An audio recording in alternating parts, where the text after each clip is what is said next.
I thought this lecture actually went all the way through unsaturated alkanes, but I'll probably have to upload the other one. This only goes up to alkanes. So organic isomerism. So what an isomer is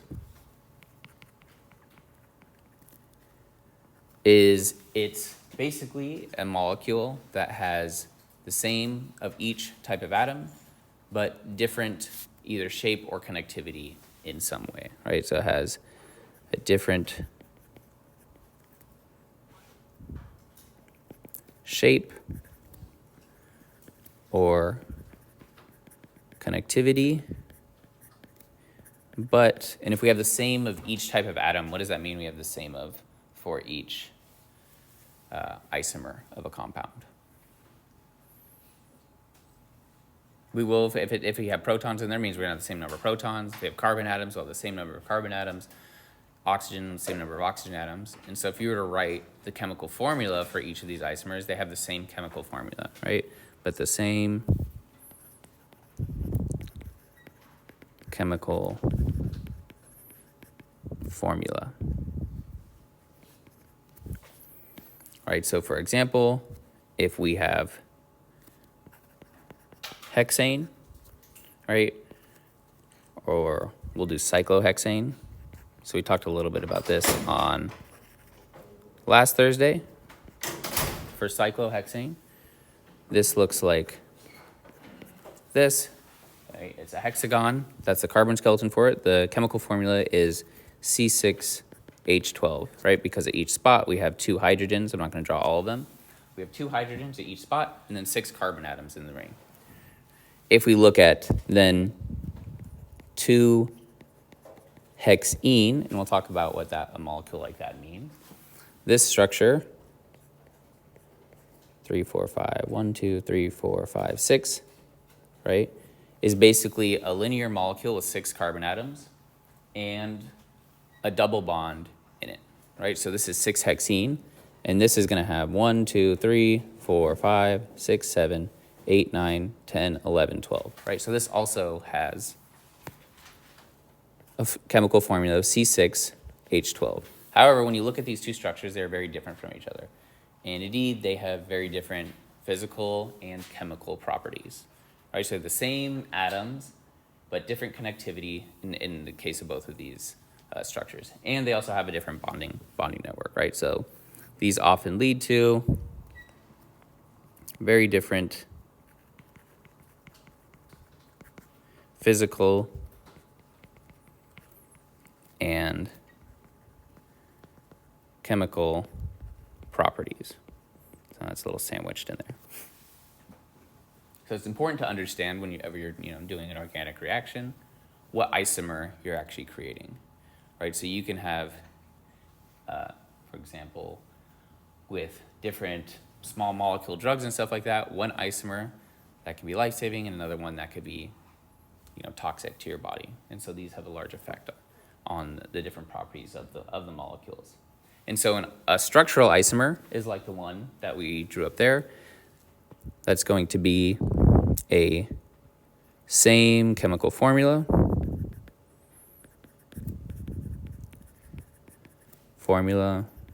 but different connectivity. Right, so those are like the ones that we drew up there. The atoms are connected in different ways. And so at the top, every carbon atom is connected to 2 hydrogens and 2 carbons. But on the right, some atoms are connected to 2 carbons, some are connected to 1 carbon, some are connected to 1 hydrogen, some are 2, some are 3, right? So the connectivity for these two structures is different from each other. And so if we have a organic structure, and you guys had a little bit of practice with this in the lab on Thursday, you can make an isomer pretty easy just by looking at the carbon skeleton of an atom. And so I'll talk about that. I'm just going to make another slide here so how we can discuss that. So whenever you guys are ready for me to go to the next slide, if there are any objections, then let me know. I see people still writing.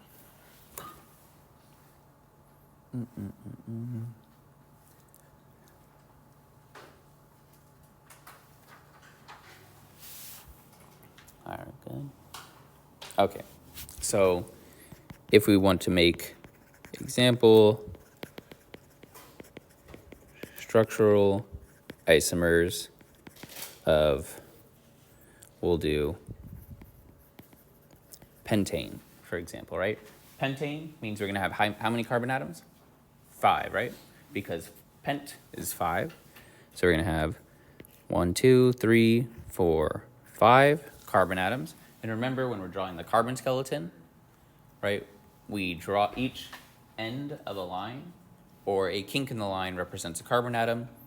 And everywhere where there's not a explicit atom drawn, you assume that you fill enough bonds so that carbon has 4, and then hydrogen takes up all the spots, right? So on this pentane atom, for example, we have 2 hydrogens at each of the interchain atoms, and then 3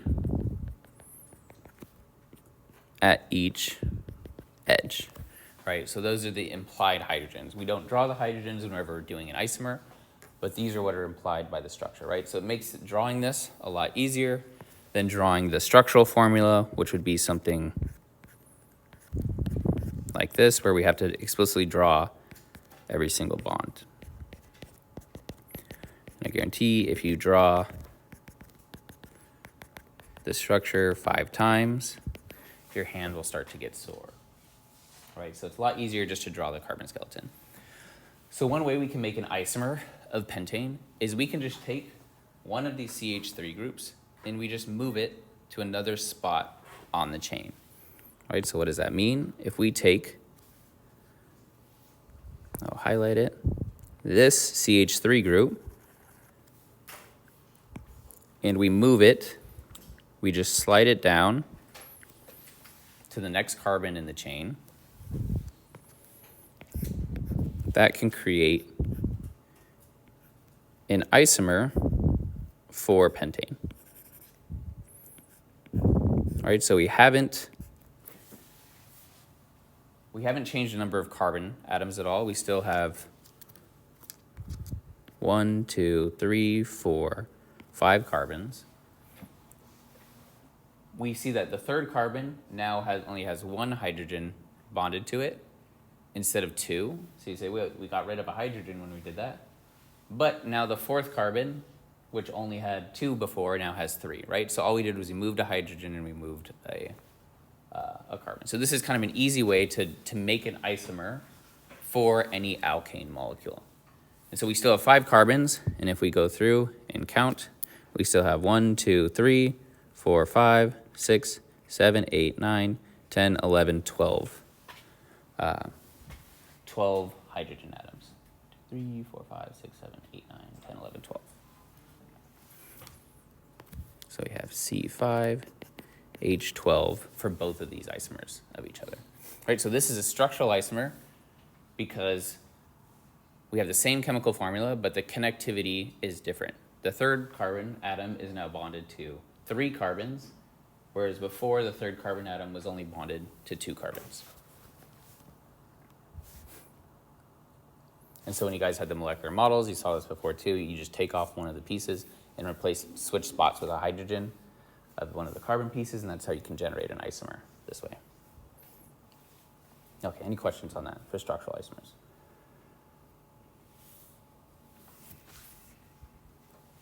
Okay, so the next class of isomers are called stereoisomers, and these are molecules with the same connectivity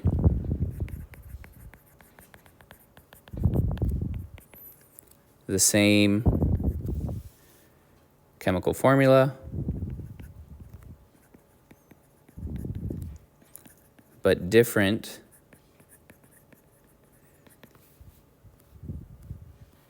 (3D) arrangement. Right, so these atoms are even going to be connected in the same way, but somehow their spatial orientation in 3-dimensional space is going to be different from each other. So a different 3D arrangement.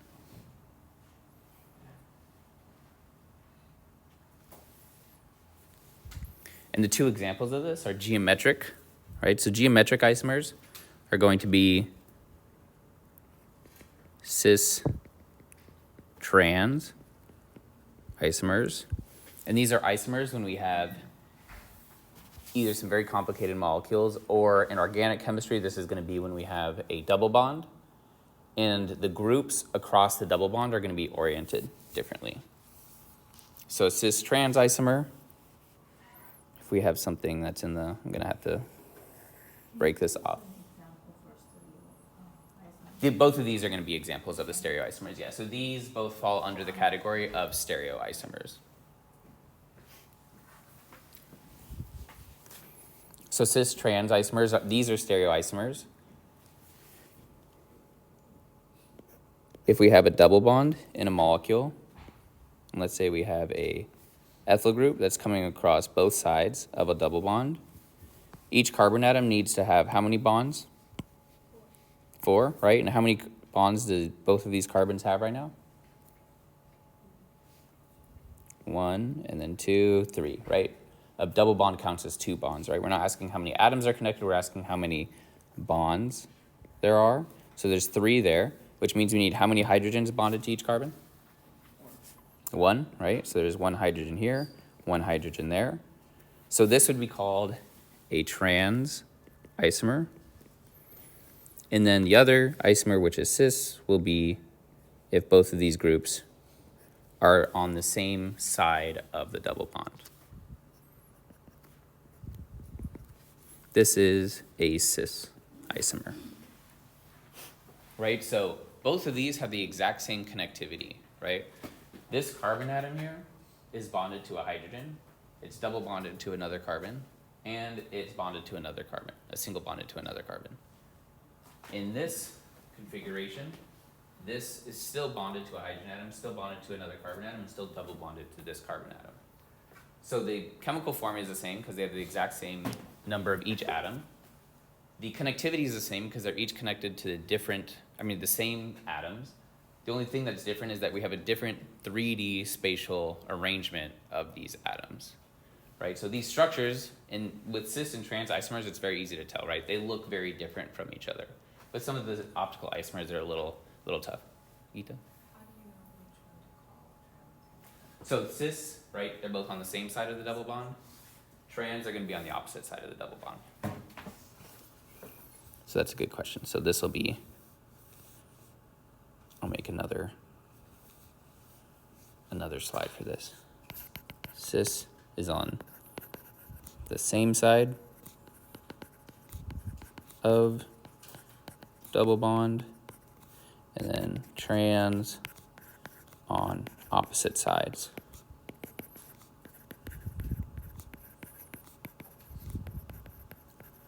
Double bond.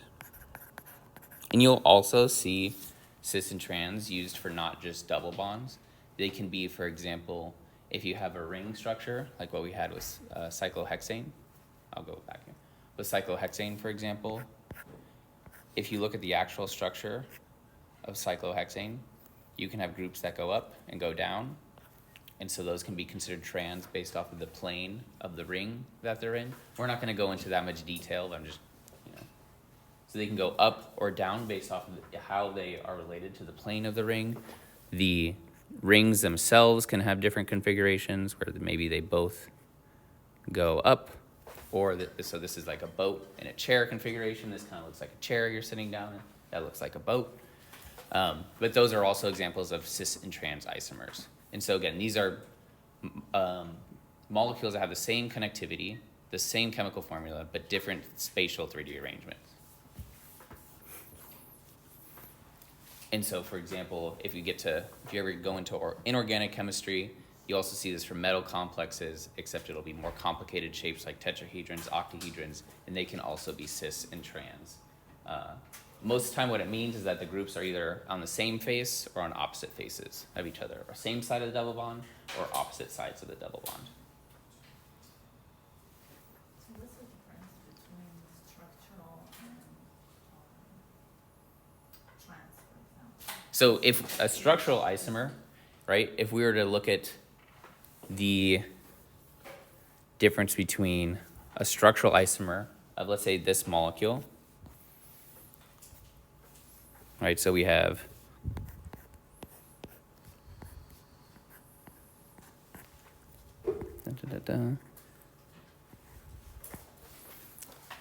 a molecule like this. A structural isomer of this could be something like, let me move this a little bit better.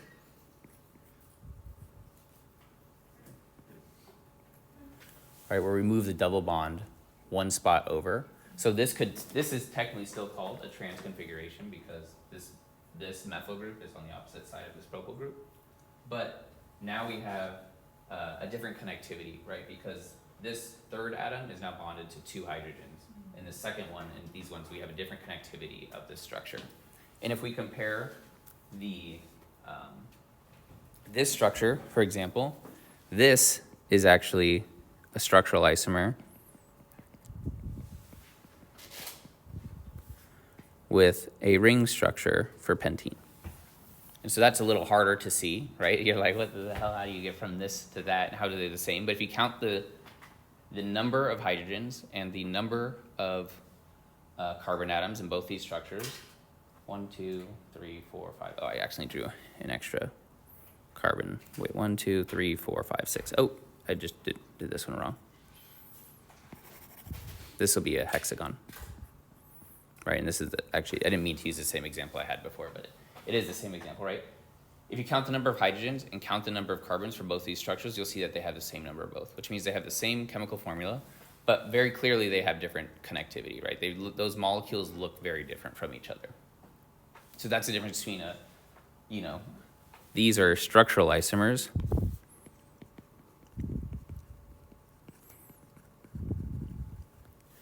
And then stereoisomers would be like comparing these two. These are stereo isomers, right? Every atom here is still connected to the same atoms. The only difference is the way they're arranged in 3D space. And so the reason that it's required to have a double bond here when we're defining cis or trans is because, does anyone have any idea what this double bond does to the actual shape of the molecule? So remember we talked about hybridization and how that was related to the shape of different atoms within a molecule, right? This is an sp2 carbon, right? And an sp2 carbon, does anyone remember what shape that was? SP is linear, right? So if we think about the kind of going up in different dimensions, the number of letters in sp2, so there's SP, sp2, and sp3. The number of letters, so this is like SPP, this is SPPP, right? If we just cube it and whatnot, the number of letters tells you the number of bonding pairs. That's one way we can remember this, right? So SP is linear. sp2, we have 3 bonding pairs. And does carbon ever have lone pairs on it? No, right? So that means it's always going to be the no lone pair, 3 bonding pairs. Does anyone remember what that shape was? Trigonal planar, right? And because this carbon is trigonal planar, it means that it restricts this part of the molecule to the same plane. This has to be flat. And the double bond here prevents it from rotating around. So you can't get to this structure from this structure without breaking bonds. So that's why we distinguish between these two, right?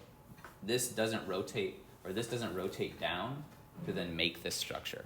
This double bond restricts the rotation in that way. And so that's why double bonds in organic molecules, a lot of times, they are used to kind of constrain the shape in some way of the molecule. And it's similar, if we're in a ring, right? If you're held to carbon atoms, you're held in a ring. That means that that carbon atom can't just float away. It's going to restrict the shape of the structure in a way like that. But yeah, so this is, these are relatively, complicated topics. If you have good 3D spatial awareness, this part of organic chemistry will suit you very, very well. If you can visualize how things move in 3D, or you like shapes and things like that, this will be hopefully feel somewhat natural, being able to identify between these two. And then the last type of optimer are optical isomers, optical isomers. And these are also called enantiomers. They're called optical isomers because they rotate light in a different way. So these molecules, they have the same connectivity, same chemical formula, but rotate light differently.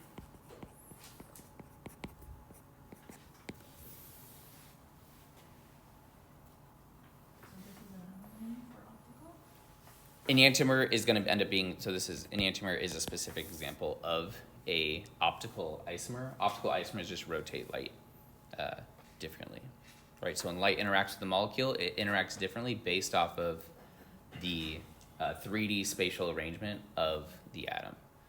And this is, in chemistry especially, this is going to be dealing a lot with sp3 carbons in their tetrahedral shape, and then I'll talk a little bit more about what that means.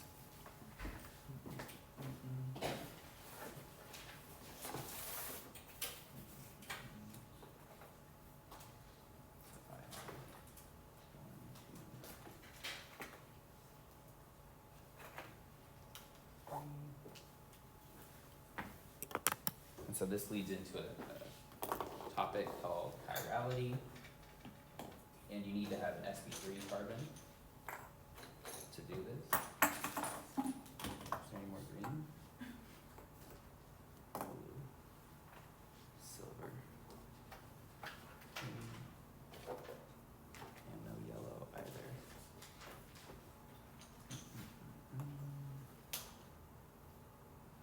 All right.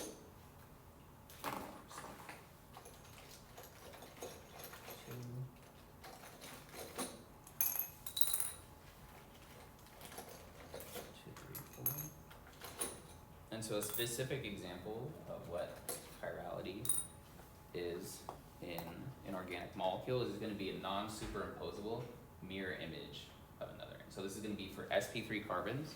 So this is our carbon atom.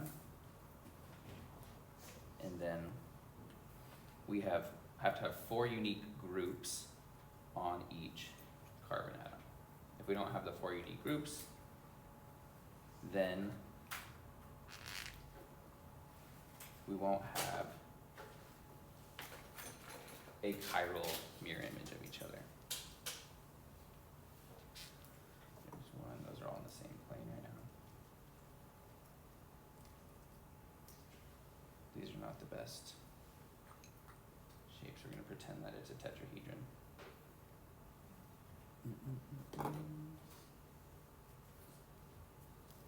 Blue, and then I need a red stuff. Okay, so this is one carbon atom. The black atom is the carbon. 2, 3. And then the other atoms, they can be anything. All they have to be is they have to be different groups from each other. If you have 2 of the same group on a carbon atom, then it can't be a chiral center because you need 4 different groups. And these groups can be different organic groups. They can be a different single atom. So instead of a hydrogen, maybe you have a fluorine in one spot. Or it can be like a whole ring that's attached at that point. 1 silver. So here.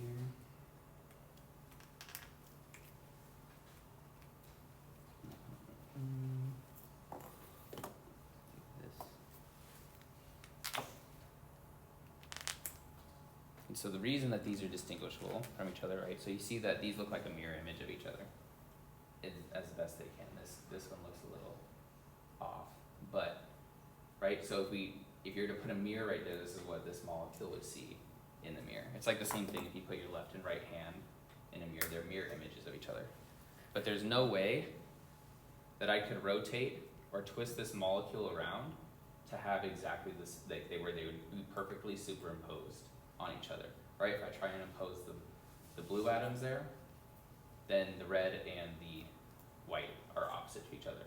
If if I try to superimpose the white atoms, now the red and the blue are opposite to each other, right? So there's no way that I can superimpose these two molecules, so that's why they're distinct from each other.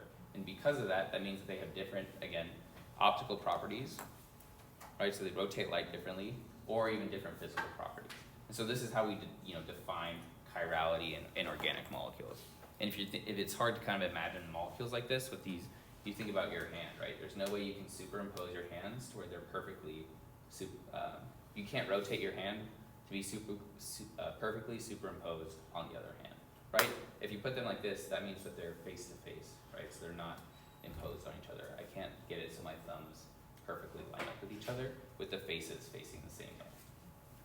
So those are going to be another example of optical isomers. And so, all right, on another slide, how do we define chirality? So for a chiral center, or chirality, is going to be enantiomers / stereoisomers that are non-superimposable mirror images of each other. And this is probably the only one, not the only one, but the one that's important for us, because if you guys have ever heard of carbohydrates or amino acids, they say you either have a D or an L amino acid or a D or an L carbohydrate. That's because there's a chiral center on the molecule, and that determines the chirality for the entire molecule. It determines the specific isomer that we get. In that specific isomer, for example, in nature, you only have D sugars or D carbohydrates. You don't have any naturally occurring L sugars or L carbohydrates. And that changes, the properties of these different molecules.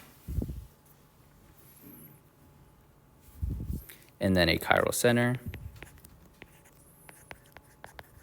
is going to be a sp3 carbon with 4 different groups bonded to it. So if we have something like this, H, H, OH, and then maybe CH3, this is not a chiral center. So why is this not a chiral center?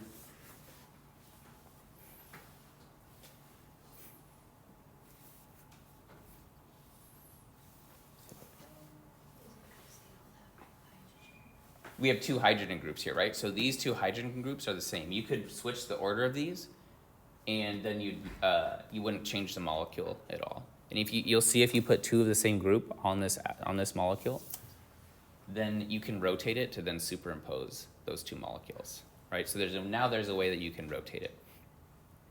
So that's also why it has to be sp3, right? If we think about why it has to be sp3, if we have, it's like some of these, here we go. Where is, these are all different.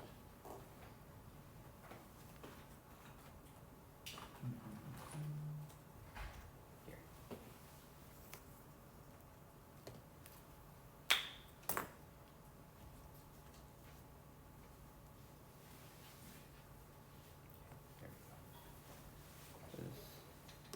Silver. Oops. So if we have silver.